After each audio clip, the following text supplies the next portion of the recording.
Approximately 13.7 billion years ago, the fabric of space-time burst into being, marking the beginnings of physical existence. This event, known as the Big Bang, has since been firmly established by physics, despite initial resistance from academics. For more on the cosmology of the Big Bang and the past incompleteness of space-time, I recommend you check out the channel of my friend, Olaf Nebren, aka the Theistic Thinker in the annotation. The Big Bang is popularly used by apologists in the famous Kalam cosmological argument. However, something far more fascinating and potent appears to lurk in this argument that has not been fully explored, perhaps due to the dualist inhibitions of its proponents. If properly understood, I believe it would dash to pieces the false idol of the materialists, the assumed nature of their so-called physical world. And so by all means, let the smashing begin?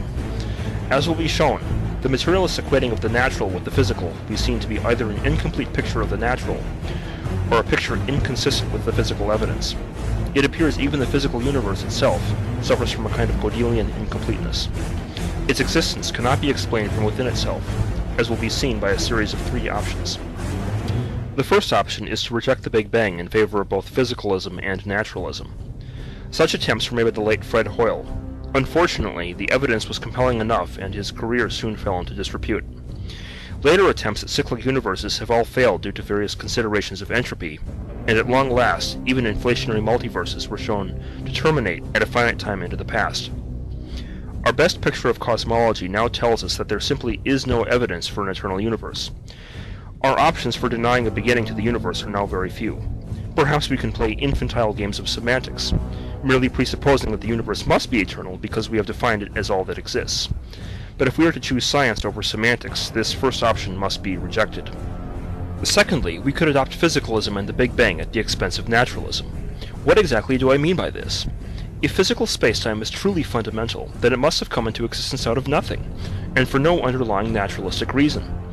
However, this is exactly the sort of ex nihilo creation event that many atheists identify as supernatural and unscientific when asserted by theists. One might argue that the universe did indeed come from nothing via fluctuations in the quantum vacuum, but prior to the creation of spacetime, no space to contain such a vacuum existed. And I've never seen anything more harebrained than the ideas that came up with the Big Bang starting as some kind of quantum mechanical, just nothing turning into something. One could also assert that there was nothing before the Big Bang, as one could say that time did not exist before spacetime began. But this merely sidesteps the larger issue, which is why the universe began to exist at all. Even without a cause in the usual sense, the universe must have an underlying reason for its existence, unless we are to defer to the same supernaturalism that the materialist wishes to avoid. Which leaves us with our third option. We must reject physicalism in favor of a naturalistic Big Bang. But as you will quickly discover, this is no ordinary naturalism. In fact, it is, for all practical purposes, a naturalism in name only. On this view, we must accept that the Big Bang came into existence for an underlying cause that is ontologically continuous with the physical universe, yet more fundamental than it. That is, that there is a nature more fundamental than the physical, which in turn is a mere emergent effect. Or to put it more bluntly, that which we call the physical universe is a mere illusion. To the horror of many, modern quantum gravity research reveals that this is in fact the correct option. Everything we refer to as physical, be it spacetime or the matter in it, are not fundamental, but emerge from the non-physical information underlying them. The future, at least of this development, will be that we start actually with information. So information is going to be our starting point. And space-time is not something that we start with.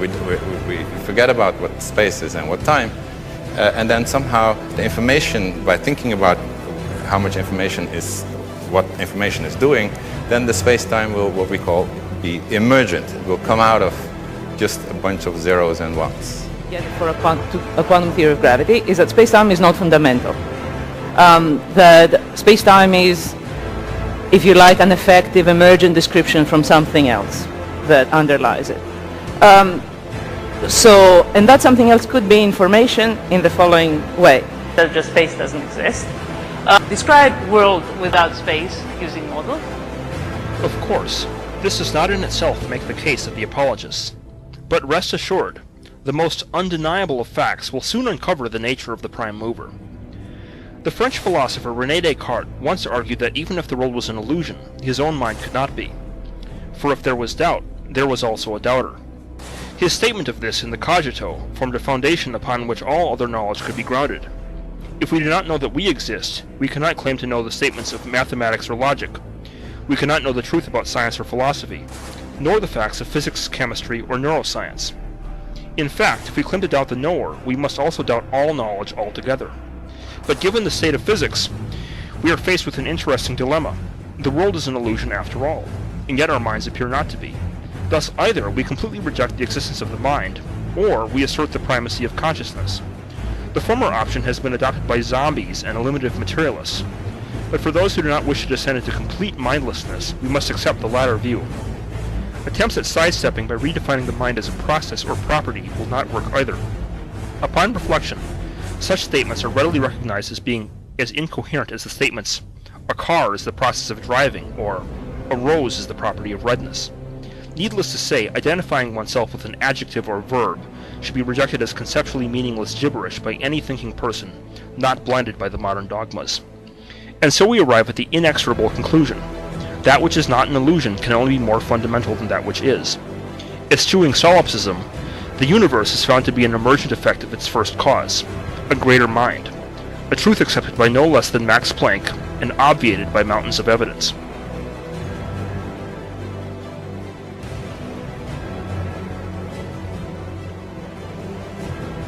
But there is also something curious about this reference to information as being involved in the creation of the universe, something that strikes a resonant chord with the religious beliefs of many. At the age of 14, I recognized the incoherence of the substance dualism I had been taught. Instead, I reinvented what I would later come to know as neutral monism, the view that both matter and mind reduce to some third mutual substance. After some thought, I decided that this third substance must be information. It was then that I noticed a somewhat peculiar pattern in what I had been taught. Various verses in the Bible appeared to reflect this conclusion. Hebrews 11:3 stated that the universe was created by the Word of God. John 1:1 indicated that in the beginning was the Word. And of course, the opening passage of Genesis recounts God's creation of the universe through speech. We are told in some ancient creation myths that God spoke the universe into being. It turns out that such a concept is not so mythological after all. If the holographic universe operates as a quantum computer, then God could have created the universe by thinking, or perhaps figuratively speaking, the lines of quantum computer code that program our holographic universe into existence. But you might ask, is our universe actually a quantum computer? Experts in quantum information theory, such as MIT's Seth Lloyd, say yes. Yeah, well, so I've argued that the universe is effectively a quantum computer. In fact, not even effectively, actually is a quantum computer. But one does not speak matter, one speaks words, and words are, of course, information. So where might they have gotten such an idea? At the time, I didn't think much of this until years later. While doing research for one of my science fiction novels, I stumbled across something I did not expect regarding an ancient Jewish tradition known as the Kabbalah. I otherwise would have said nothing until I later discovered that, much to my surprise, one of my childhood heroes had noticed the same thing. I'm a theoretical physicist, and I like to say that I walk in the footsteps of giants like Albert Einstein and Niels Bohr. I'm not a philosopher. However, I am rather dazzled by the fact that many of the basic mysteries that we find in string theory and the theory of everything seem to be mirrored in the Zohar and in the Kabbalah. According to the Kabbalah, the physical universe is actually an illusion coded in language, programmed with Hebrew letters spoken by God. The highest Kabbalistic secret. That is, that physical matter can be transformed molecule by molecule by the use of incantations of ancient Hebrew letters, and that the nature of reality is really an illusion. And does modern physics corroborate this view? Let us hear the truth from them in their own words. Well, so I've argued that the universe is effectively a quantum computer. In fact, not even effectively, actually is a quantum computer. Is that there are these incredible pictures that contain all the information of a set of equations that are related to string theory. And it's even more bizarre than that, because when you then try to understand these pictures, you find out that buried in them are computer codes just like the type that you find in a browser when you go surf the web. And so I'm left with the puzzle of trying to figure out whether I live in the matrix or not. So recent experiments led by the group at the University of Vienna, Austria, provide the most compelling evidence yet that there is no objective reality beyond what we observe. So it's really the observation that creates the reality. And what they found is that Leggett's inequality is violated as well as Bell's. Even if you allow for instantaneous influences, quantum measurements do not fit with the idea of an objective reality. There were physicists in the movie, and they want to know they were inside the matrix. How could they do that?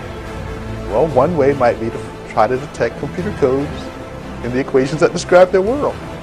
But that's what I've just proposed. And do you accept these scientist statements? And do you accept these facts of reality concealed from you? Then perhaps we should start by asking the next logical question. Then somehow one is more real than the other. The instruction is the reality, the realization of the instruction, the video game is the illusion. How do you get away from that? Ed first and then Seth. Okay. Well, the more interesting aspect to that question is, who's the programmer and where's the computer? If the curious similarities Kaku refers to are more than just uncanny coincidences or fodder for science fiction novels, then perhaps the answer to that question lies in the very same source of those parallels.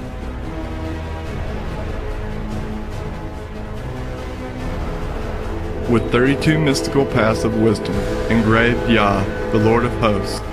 If you like this video, subscribe, and don't forget to check out my novel, Alaris, The Lances of Light, on Amazon Kindle in the description below. Now you can find us on Facebook at Idealism and Science versus Atheism. This mind is the matrix of all matter.